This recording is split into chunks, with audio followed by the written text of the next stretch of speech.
자, 금요 칼럼 하겠습니다.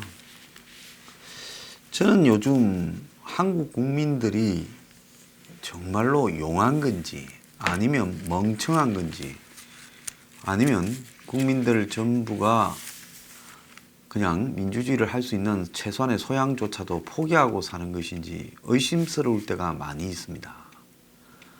자, 우리가 대통령이나 검찰, 경찰, 판사, 국회를 만드는 것은 그 사람들이 우리를 지배하라고 만드는 게 아닙니다. 잘 생각을 해 보십시오. 민주사회에 있는 각종 기구들은 형식상으로는 사회적 합의에 따라 그야말로 누군가는 이런 일을 대행해줘야 사회가 그래도 동물의 세계가 되지 않고 인간의 세계가 되어서 굴러갈 수 있다. 이런 부분 때문에 근데 이 민주주의 사회로 넘어오면서 국민국가로 넘어오면서 저런 기구들이 마치 당연한 우리가 공기나 물이나 이런 것처럼 당연히 존재해야 되는 것으로 받아들이고 있습니다만은 과거에는 불과 한 100년 전만 해도 저런 것들이 별로 없었습니다. 자, 그때는 왕이 있고 갓 근대 국민국가가 들어서고 이런 시점이었죠. 그래서 현대 국가 시스템을 구축하면서 생겨난 부산물들입니다. 근데 점점 많아졌죠. 여러 가지 기구들이요. 그리고 지방자치단체도 생겼습니다. 자, 그런데 여기서 우리가 하나 중요한 것은 지금 세금을 안 내면 독촉장이 옵니다. 또 작게 냈다고 경고장이 오고 그리고 다시 계산해서 내라고 안 내면 탈세라고 이제 처벌을 하고 또 강제로 와서 집행을 합니다. 자, 그러면 여기에 있어서의 사회적 합의는 내가 세금은 낼 거니까 그 의무다는 겁니다. 그렇지만은 내가 세금을 내지만은 너네들은 내가 낸 세금을 가지고 제대로 국가를 운영할 부분의 약속, 그것이 전제되어서 내가 세금을 내는 겁니다.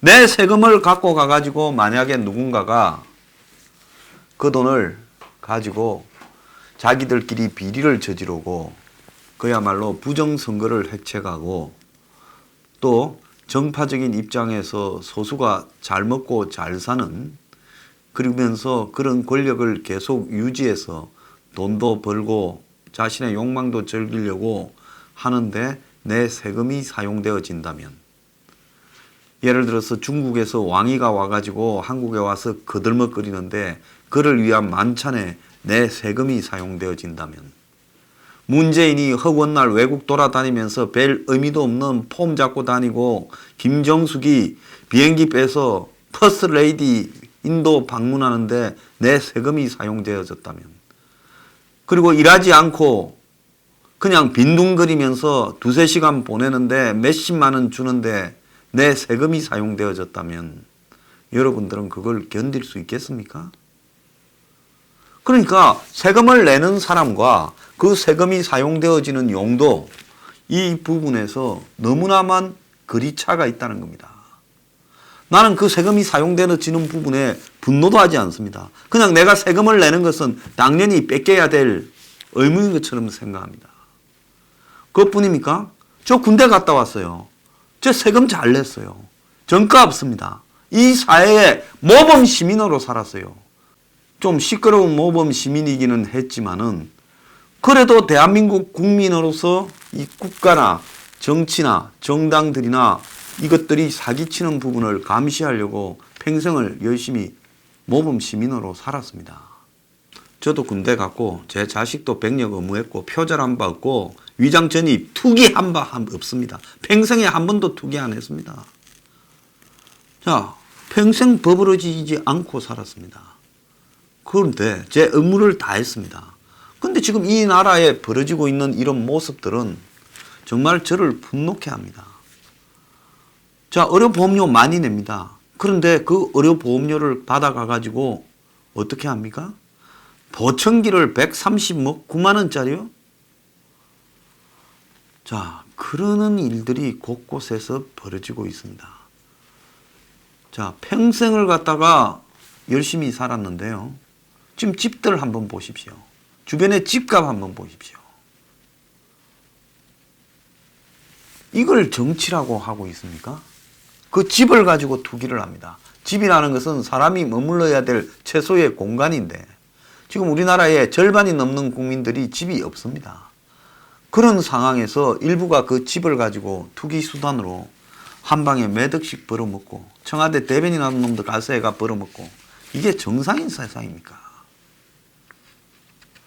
자, 그런데 이런 국가가 국민을 기만하는 것이 당연하고 마치 선거를 통해서 권력만 잡으면 그놈들 주둥아리에다가 모든 것을 쳐넣어주는 것이 당연하고 뜯기는 게 당연하다고 생각하는 사람들이 저는 의식을 바꿔야 된다고 생각을 합니다. 솔직히 말하면 대한민국처럼 이런 썩은 삼류 기득권 지도층이 있는 한은 이들을 위해서 세금을 내고 복종을 하며 의무를 지키면서 사는 것이 옳은가에 대해서 회의를 느껴요. 저는 지금 정권을 잡고 있는 문재인 정권의 청와대에 있는 문재인부터 시작해서 그의 쫄병들 그리고 장관이고 총리고라고 하나 걸치고 있는 것들 이런 것들을 바라보면서 한심하기 거지없지만은요. 더 한심함을 금할 수 없는 부분은 보수를 하면서 마치 자신들이 지금 문재인 정권에 반대되는 생각을 가진 국민들을 대변하는 양 행세하고 있는 이 사회의 수구 기득권에 대해서도 더 분노합니다. 아니 왜 문재인 정권이 저런 행태를 하도록 방치하고 있습니까? 아니 노골적으로 검찰개혁 그게 개혁입니까? 검찰을 장악해서 자신들이 저지른 비리와 부패와 정치 공작을 갖다가 수사하지 못하도록 해체하겠다. 그것이 검찰개혁이라는 말 속에 담겨있는 사기 아닙니까?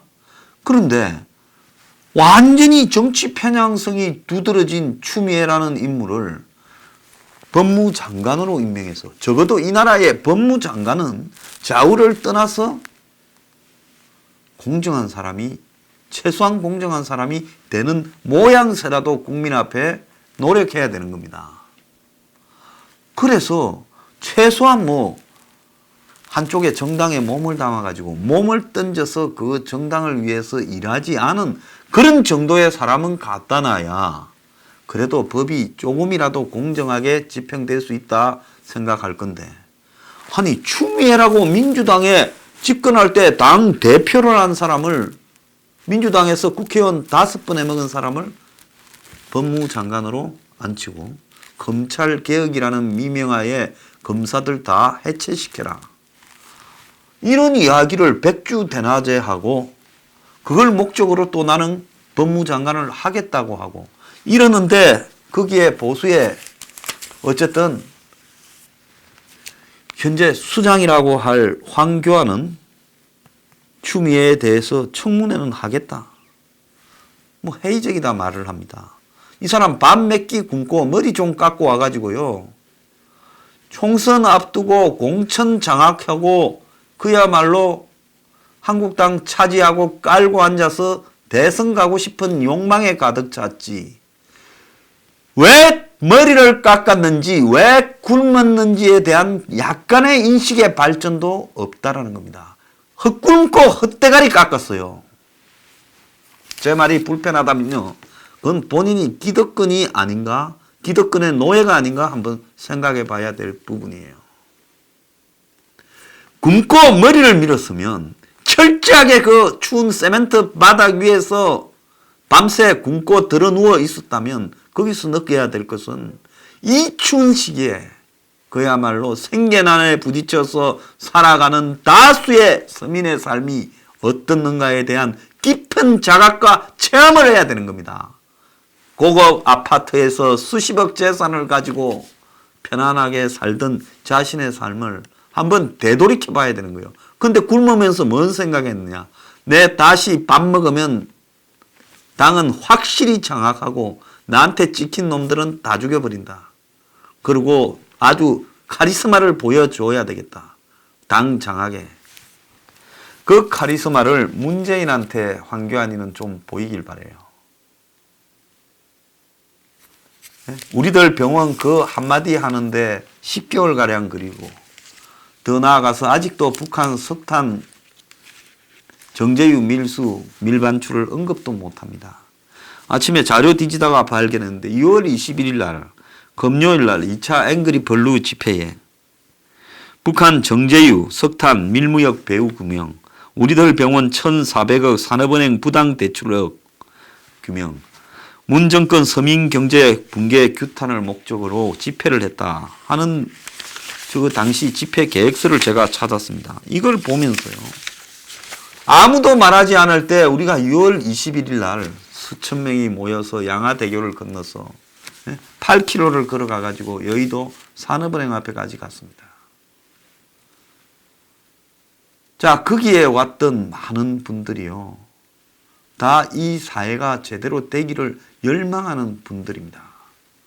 그런데 허접한 좌우의 삼류들이요.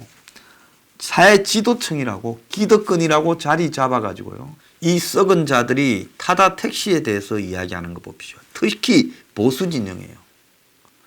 타다 택시를 그게 그렇게 자주 언급할 만큼 조중동의 관심사인 거리입니까? 우리 사회의 여러 가지 문제에 비하면 타다라는 부분은 아무것도 아닌 겁니다. 그런데 숱한 기자들과 언론사 간부들이 타다 택시를 문제 삼는 사회에 대해 비판을 하고 있습니다. 그게 무슨 혁신입니까? 그게 무슨 규제 완화의 상징입니까? 그야말로 불법으로 마땅히 치러야 될 서민도 모범 택시 면허 사서 영업하는데 재벌이란 게 면허 없이 권력과 가깝다고 불법으로 택시하는 자 그걸 옹호하고 자빠졌습니까? 이 사회가요 옳고 그름이 너무 무너져 버렸습니다. 어디서 혁신 사업을 한다는 IT 재벌들이 카풀에 뛰어듭니까? 이런 부분에 대한 논란에도요 분노할 줄을 모릅니다. 서민들이요 국민들이 분노를 상실해 가고 있어요. 체념으로 가고 있습니다. 세금은 뜯기고 의무는 돼요. 군대는 갔다 오고 어려움료 뜯기고 다 하면서 분노할 줄을 모릅니다. 분노하지 않고요. 그러면 민주주의 시스템이라는 게 뭡니까? 그야말로 영악하고 야가 빠지고 기회주의적이고 탐욕적인 놈들이 패거리를 이루어서 국가의 모든 재화와 자산을 그들의 소나기에 넣어서 수많은 자리들을 소나기에 넣어서 수많은 권한들을 소나기에 넣어서 저들끼리 두고 한국의 저 민주당이라고 부르는 패거리와 한국당이라고 부르는 패거리가 교대로 다 해먹고 그리고 그 밑에 또 정의당이라고 부르는 해계망측한 패거리가 좀 뜯어먹고 그래서 국민들은 그들이 뜯어먹는 부분들을 항상 당연하게 바라보면서 그들이 저지르고 있는 비리와 불법과 위선과 가식에 대해서는 그냥 소주 한 잔이나 하면서 조소로 끝내야 되는가 하는 겁니다. 자, 문이 지금 엄청난 비리를 저지르고 있습니다. 공작 정치를 하고 있습니다. 확인되어져 가고 있습니다.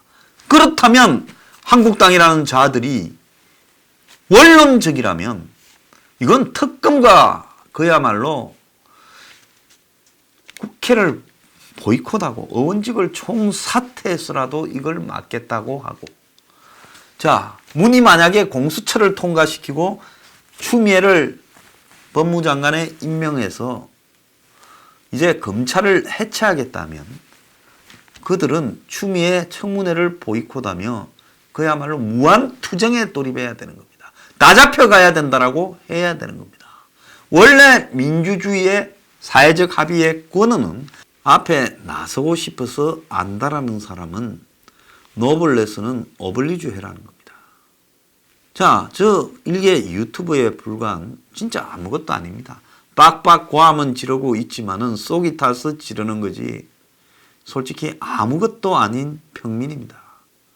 자, 이런 사람도 언론이 불법으로 조롱을 하면 그 앞에 가서 싸우고 돈 들여서 고소하고 스트레스 받으면서 고소장 진술하고 그렇게 합니다. 그것뿐입니까? 경찰이 사리에 맞지 않는 행동을 하면 끝까지 문제 제기를 해서 사과를 받아내고 소방서가 잘못해도 사과를 받아냅니다. 자, 제가 그렇게 피곤하게 사는 이유는요. 이렇게 해야 국민의 권익을 함부로 짓밟지 못하게 한다는 거예요. 자, 전부 우리 심부름꾼들 아닙니까? 한국당이고 민주당이고 문재인이고요. 이제 심부름꾼이 나서서 황제가 되어가고 특권 계급이 되어가고 이권 계급이 되어가고 이렇게 되어갑니다. 그런데 정당을 만들어서 서로를 견제해서 한쪽이 그렇게 하지 못하라고 했는데 이 여야 정당들이 마치 지역과 이념의 대변인 양 이렇게 총대 메고 나서서 서로가 적당히 짜고 장난을 치는 모습까지도 보입니다. 그 대표적인 게 우리들 병원에 대한 1,400억 대출 의혹입니다. 자, 그런데 기껏해야 국민의 세금으로 월급 받아가는 산업은행이 국책은행이니까 국민의 세금으로 월급 받아간다 이렇게 말해도 되지요. 산업은행이 돈 버는 은행입니까? 돈 날리는 은행입니까? 지금까지 산업은행이 생긴 이래 수천조를 날렸을 거예요. 지금까지 산업은행이 생긴 이래 구조조정이라는 명목으로 대기업들 돈 빌려주고 부실화되고 이러면서 떼인 돈이 수백조는 될 겁니다.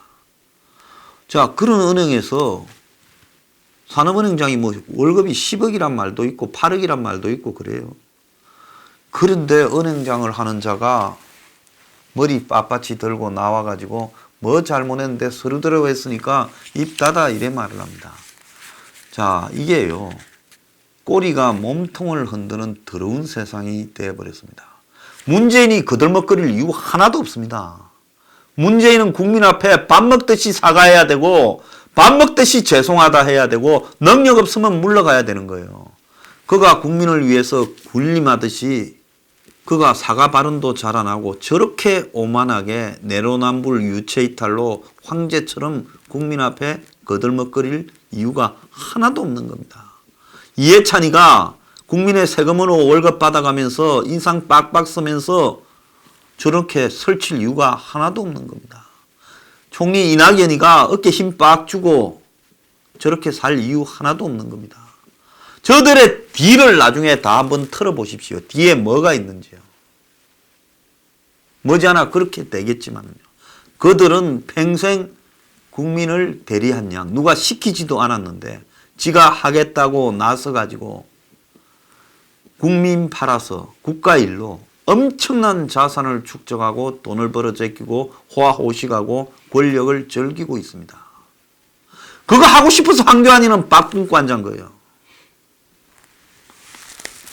자, 이게 우리의 의무와 우리의 세금으로 일하는 것들이 이제 너무 멀리 가버렸습니다. 국민은 비지배계급이 되고 그들은 우리를 지배하는 상층계급이 됐어요. 이 더러운 세상에 지금 벌어지고 있는 국가 주도 선거 공작이 아니 정상적인 나라면 벌써 그냥 국민들이 수백만 명이 거리를 뒤덮어야 돼요. 국가주도 선거 공작이 나왔으면. 근데 스포츠 게임 구경하듯이 쳐다보고 있습니다. 국가주도 부패들이 지금 터져 나오고 있습니다. 조국 가족이 저 정도로 했다면 정상적인 국가면요. 저런 조국을 임명한 대통령이 책임지고 물러나야 되는 겁니다. 그런데 뭐가 잘못했냐고 아직도 학교들 잘 다니고 있습니다. 딸아들이요. 이제 조국은 잊혀져가는 이슈가 되었습니다. 유재수라는 공직자가 벤츠를 타고 다니고 낮에 오피스텔에 가고 이런 일이 벌어져도요. 뭐가 잘못됐는지에 대해서 정말 이 정권은 침묵하고 있습니다. 여러분 분노스럽지 않습니까? 왜 분노하지 않습니까? 모든 것을요 당연하게 나는 처음부터 노예였다. 노예는 마땅히 주인을 위해서 일한 대가를 바쳐야 되고 주인이 말하는 데 대해 이의를 제기하지 말아야 된다. 이 현대판 노예 아닙니까? 자, 여러분 주변의 삶을 한번 보십시오. 직장이 있습니까? 집값이 제대로 있습니까? 이런 걸 정치라고 하는데 차라리 정부와 행정부가 없이 살아도 적어도 이 정도는 살지 않겠습니까? 자, 이제요, 우리가 당연하다고 생각한 부분에 대해서도 당연하지 않다라고 생각해야 되고, 그리고 특히 이런 썩은 문 정권이 존재하도록 만들고 있는 짜고 치는 프로레슬링 비슷하긴 이 한국당, 황교안 이런 체제에 대해서도요 우리가 심각하게 고민해야 되는 겁니다. 어떻게 보면 문재인이나 한교안이나 둘 다 50보 100보인 집단들이죠. 자, 거기에 보수니 진보니 이데올로기를 만들고 전라도니 경상도니 그런 것들을 만들어 가지고 저거들끼리 그냥 거기에 빠져서 물고 싸우고 그렇게 만들면서 본질은 권력 쟁탈전이라는 겁니다. 이념을 넘어서요 불법을 자행하고 선거 공작을 했다면 그 정권은 붕괴되어야 됨에도 이렇게 정권이 온전하는 데는 국민의 노예화된 한마디로 자각이 사라진 국민 여기에서 비롯되는 거 아니냐 저는 그런 생각을 합니다. 정말로요 앞으로 더한 꼴들을 보게 될 건데 어디까지 노예 같은 국민으로 더 지켜볼 건지 제가 시청하시는 분들한테 묻고 싶습니다.